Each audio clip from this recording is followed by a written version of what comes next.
I'm Farzana Nasser. I'm a partner at Chameleon Collective. We're a team of marketing and e-commerce experts. And it's my pleasure to introduce the next session today, which is about how GenAI and analytics are driving conversion and customer loyalty. This session will focus on tailored marketing messages and how to analyze performance for personalized content creation and customer engagement. Quick poll as people are kind of filtering in. Who is using AI today? Raise your hand. All right, see quite a few people out there. And who is looking for more AI use cases that actually generate revenue? More hands? Great. So you are in the right place.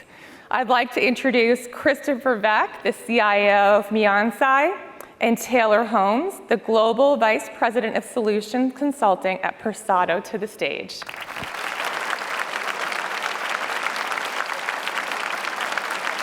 Nice to meet you all. I'm Taylor. I lead our solutions function on our product team at Persado. Quick introductions just before we jump in. But Persado is known today as generative AI, but we've actually been around for more than 12 years. So we've been spending the last 12 years building our language model, getting insights, really understanding how customers interact with language. Chris, I'm going to hand it over to you to introduce yourself here as well. I'm Chris Veck. I'm the CIO of Miansai. I handle a lot of the operations and anything that has to do with data.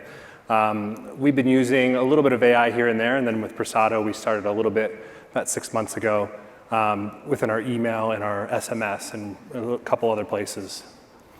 Awesome. So we met, a few months ago now. Thought we would do a little bit of a how did we meet kind of story. Why did you end up starting talking to us? Well, one of their salespeople had been annoying me for quite a bit, as salespeople tend to do. And there was a lot of back and forth because I am somebody who's very, I try to push back on new technologies as much as possible. I don't trust a lot of them. And whenever I hear the word AI, I almost immediately will try to shut it down because there's so much AI out there that's could be AI, it could not be.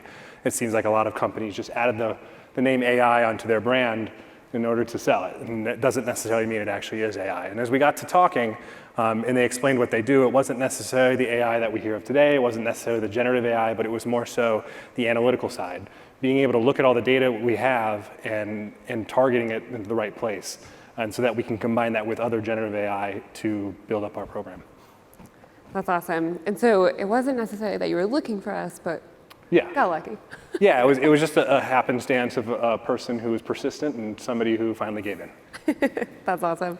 So we've done a lot of work together so far. Sorry, skipping the slide. I think that this slide, right now we've done a lot already since the short time that we've worked together. The results are pretty good. Tell me, what do you think? How's it been leveraging it? I mean, it was really interesting to see the immediate impact. We have a very specific brand voice that we want to use, and one of the nice things about Persado is that it takes that into account. But just to see the difference in click rates and in purchase rates from just that small change alone. And we didn't necessarily go all in. We kind of mix and match the generated and the stuff that we make. But almost immediately on the click rate, we saw a doubling of our click rate. As we have expanded it further, we've been playing around with segmentation. We've been playing around with who to send it's not just what you're sending, but who you're sending it to. And we just had a sale this past week, or 2 weeks ago, where with segmentation, we sent half the number of emails, but we had twice the number of clicks. So we've seen a definite change in our dynamic since we started. That's awesome. So how are you approaching segmentation? Like, how are you defining your audiences? Well, we're looking more at who's actually engaging with us. It used to be we would send as many emails as possible all the time, but now we're focusing on who's actually engaging with us, what are they engaging with? We shouldn't be sending men's product to people who are searching for women's, things like that. And, we dabbled it in the past, but using some newer tools that have come out, it allows us to really focus and send the right message to those people. That's awesome. Some of those tools, because sending a lot of different segments sometimes can be a lot of work. So how are the teams, a small team, starting to approach that? Well, we use different tools. So Persado is the main tool, but we even use other generative AI tools. For instance, like Persado is very good at sending the right message, but it not necessarily starts off at the right place, and it takes a lot more work. So we found that by using generative AI to produce a prompt, using our voice and our other data, we can then put that into Persado, and it's able to just throw out a bunch of prompts. We then take those and edit them a little bit, maybe change a word, and with Persado's toolbox, we're able to see, based off of past results, will that work, will it not work, and then just kind of go from there, and then we can do immediate A/B tests as well. If we're not sure, maybe there's some times where we're like, you know what, ours is going to be better, and most of the time it's not. Persado has actually been pretty good with that, but it has helped us kind of mold that together. But with a small team and using generative AI, we can just pump out different subject lines and different bodies. That's awesome. So identifying kind of what products matter, frequency of purchase, all of those going into defining the segment, and then something that Persado is actually building, seeing more and more segmentation, is being able to use that segment as an input to, here's the type of content that I'm looking for, making sure that it's relevant for the segment. Exactly. And so it is kind of a bit of a productivity. There's the performance aspect, but Correct. being able to quickly generate all of this and put it into market. Yeah, and I would say that's the big thing with AI right now. We're not sitting here like replacing people's jobs. I think we've heard that a lot. It's not going to replace anybody's job right now. If you've used it for more than 5 minutes, you'll see that it's really not that great at doing that. But it can take a single person and it can make them twice, 3 times, 4 times as productive. And this isn't the only place we use it. We use it in multiple places within our company. And we've seen all across the board is that if we use it as a tool, then it can increase our productivity without affecting the work. So true. The other piece is that this truly built as a tool for marketers, because you need that human element. You need to make sure that this is what we mean to say it's not all about performance all the time. You kind of have those controls where you can choose something that is high performing in the right moments, and at other times something that needs to be more on brand. You can make an informed decision about those product or performance trade-offs. Correct, and also it leads, and we've talked about this before too, is that if you don't have that human aspect right now, it can lead to everybody sounding the same. If everybody's using the exact same tools with the exact same data, your inbox is going to be full of emails with the exact same subject lines. So you need to have that human aspect, at least right now, to be able to help differentiate that and help, because your creativity is going to be the one thing that helps you stand out, especially if AI keeps going where it's going to keep going. There's going to be a big problem where creativity is going to be your differentiator. Absolutely. I know we're going to dive into that a little bit more detail at the end, but the other thing that I know that we've been talking about is kind of what's coming next. Like, this is exciting now. It's really helping us generate enough content for all the different segmentation, know that it's roughly on brand, scale the teams. There's so many things that your team has to think about, defining those segments, thinking about the right message for the right channel, including agency partners, all of this. So taking one thing off their plate is helpful. Yeah. But where do you think we should be going? Chris is always pushing us to be better, and so that's what it's exciting. Well, the next big thing that we've been working on is on-site and having dynamic messaging in different parts of the website, whether it's a pop-up, whether it's your calls to action, whether it's on your checkout page. We are working to try to find different ways to bring that message through your entire journey. It takes a lot of time and a lot of data, and there's a lot of molding and melding it, but it's hopefully going to mean that, to me, it means almost the end of A/B testing, because you can have all these different messages already up on the site, and using the customer's own data and seeing how they're using your site, what should we be showing them at the right time? Yeah, I think that's a good point. So Persado has always been focused on language. How do customers respond to language, take an action from the language that they're seeing? It's hugely motivating, and we know that. But I feel like what's next is great. We can put it into market as an A/B test. Maybe you design a more in-depth test, get some insights, but the so what? I think where we're going and what we're testing out, there's so much data available, and there's so many more decisioning tools available, that how can we do that in real time, do it at scale, so that way you can actually not have to define all these segments, create all these different versions, but leverage AI to make that decisioning possible. Yeah, you could even just looking where the customer comes from, being able to determine what messaging they're going to have right off the bat and change it up.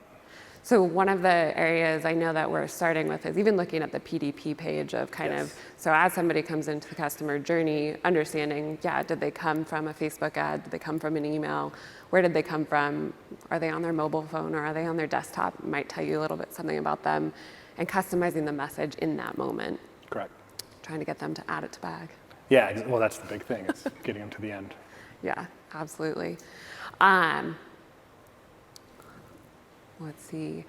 The other piece is, so I know that as we've gone through this, there's a lot of questions. Like as we've been reviewing the PDP page, you'll see one of the CTAs flashing up there, I want it, like all of these interesting pieces of language. How do you feel like as you review some of the content that we... Well, I think your team is very annoyed by me because I am constantly questioning absolutely everything they do. And I want to know why. I want to know, to me, I think another scary thing of AI is a lot of people are just treating it as the black box and you're supposed to trust it. And I don't think that necessarily needs to be true. And that's part of the reasons I went to Persado, is because they understand what's happening. And I can say to them, why is this what you want to be showing them? And they'll be like, well, here's examples where that has worked before. Here's why we want to do that. And here's when and how it will be shown to people. And I think that can be a limitation. At this point, there's also not enough data. So you're going to have to play with it too, and that's another thing as well. It's like we're going to have to do some tests, and we're going to have to be willing to change some things as well. So that's true. I think we let the data lead us a lot. Yeah. We're founded by data scientists, and so there's a lot of data decision making that goes into it. And so we say sometimes it can be frustrating that we'll be like, well, we want to let the data tell us what we should do next. We're not telling you what to do. Let's put it into market. See what's working. If it's not performing, it gets pulled out and you get to learn from there. With limitations to brand as well, because there are brands who are very specific, and we're a brand that can be very specific about what we want. We do as a brand like to try new things. If you look at our Instagram, we try some weird things with our content. We want to push the edge. We want to play around. Like we want to have fun. That's part of, exploring is one of the things that we're founded on, is finding and discovering. So that's what this is. A lot of this is just discovering and finding out what works. That's awesome. So one of the things that we've started to touch on is the brand voice, I don't want to steal your thunder, but big worries as different companies are starting to embrace AI. When you start that input, you're using a myriad of solutions. Where do you think we're going? What are you concerned about?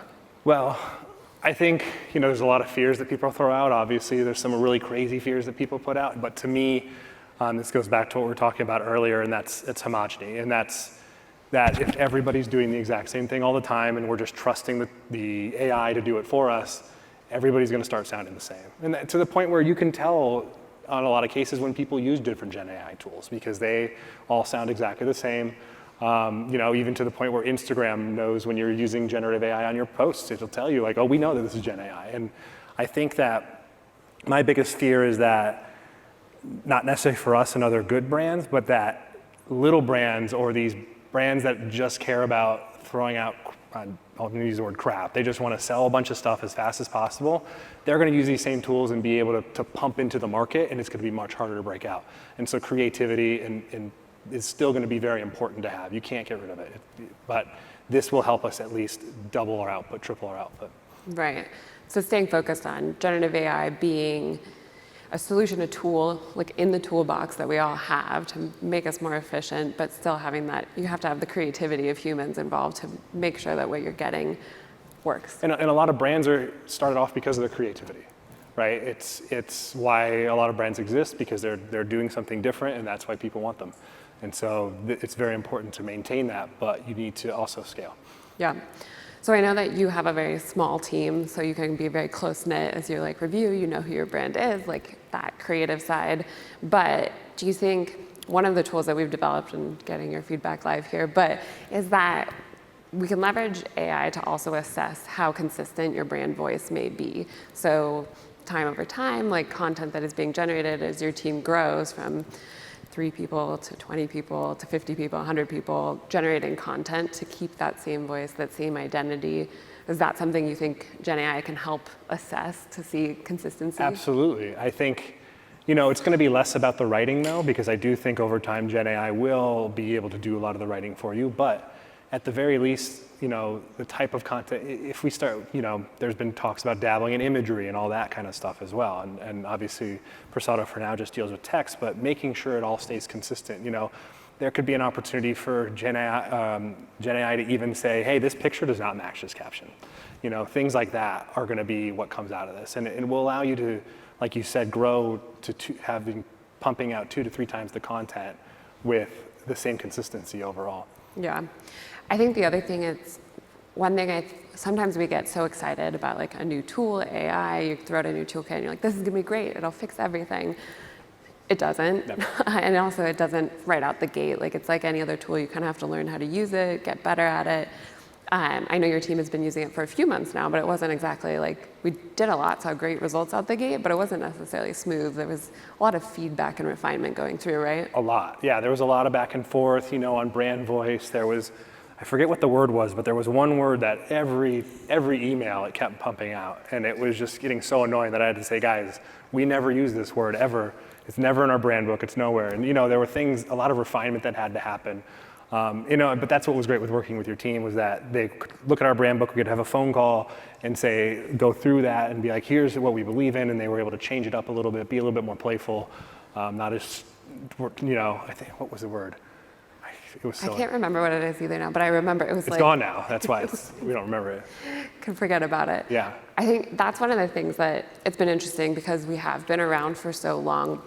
Historically, Persado always operated very hands-on. We would work with our platform, deliver it through our teams, a very services-heavy orientation. And now, over the last couple of years, we've been able to put it into a self-serve platform, which is great, being able to let smaller customers who maybe aren't investing in the heavy services be able to use it. At the same time, it's still something that's not perfect. You're always working through it, improving the tool.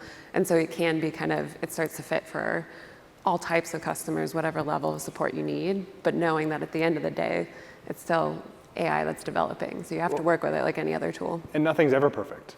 And any company or any brand that decides we've figured it out is not going to be around. They're not going to make it to the next iteration.